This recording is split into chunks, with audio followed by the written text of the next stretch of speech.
Okay, I got to ask this question.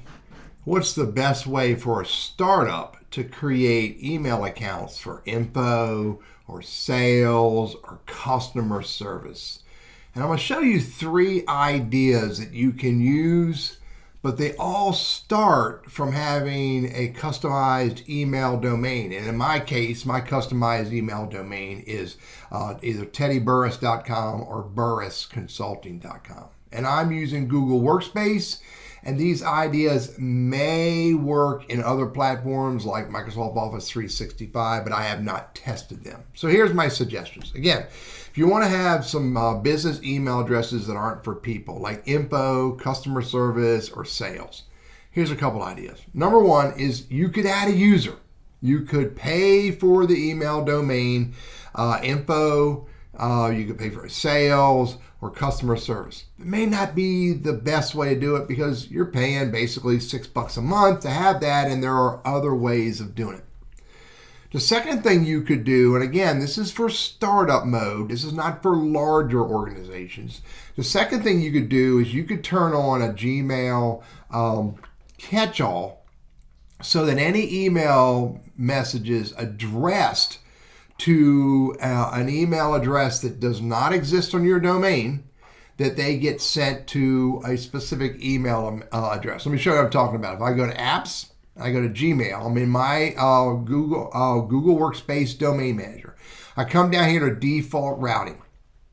For all recipients, you can see right here, I said deliver to tlburris@teddyburris.com. Now I can make it any email address. I can make it my business partner. I can make it my admin or whoever I want it to go to. I can edit this and send those emails to whoever I want to. And interesting enough, it says suppress bouncing and suppress deliver spam. Now I can say perform this action only on non-recognized email addresses. So that's the catch-all. If the email address doesn't exist, then forward them to this person. Now, you could have a sales, in this case at burrisconsulting.com, info at burrisconsulting.com, or customer service at burrisconsulting.com. You can publish those email addresses anywhere you want, and anytime someone uses them, in this case, they're going to come to me. And again, I can change that to whoever I want. So bottom line is you could use a catch-all in Google Workspace to be able to forward email messages that do not exist, and you forward those to whoever you want. By the way, I catch a lot of email addresses where they misspelled my wife's name, or misspelled my admin's name, or even they misspelled my name. So I don't get a ton, but different email messages come here. Bottom line, the purpose of the catch-all in this scenario is for sales, customer service, billing, or info, and at this case in burrisconsulting.com. Here's the other way you do this. You could create a group for mailing lists. So I've created a group called info, and then the email address is sales@teddyburris.com. And if you look at the members in here, I only have myself, but I could add another member. If I want to, I could add R.L. Burris, my business partner wife, hit add to group, hit refresh, and now anytime someone emails that email address, where was it? Sales, right here, sales@teddyburris.com, it'll go to Rebecca Burris and it'll go to Teddy Burris.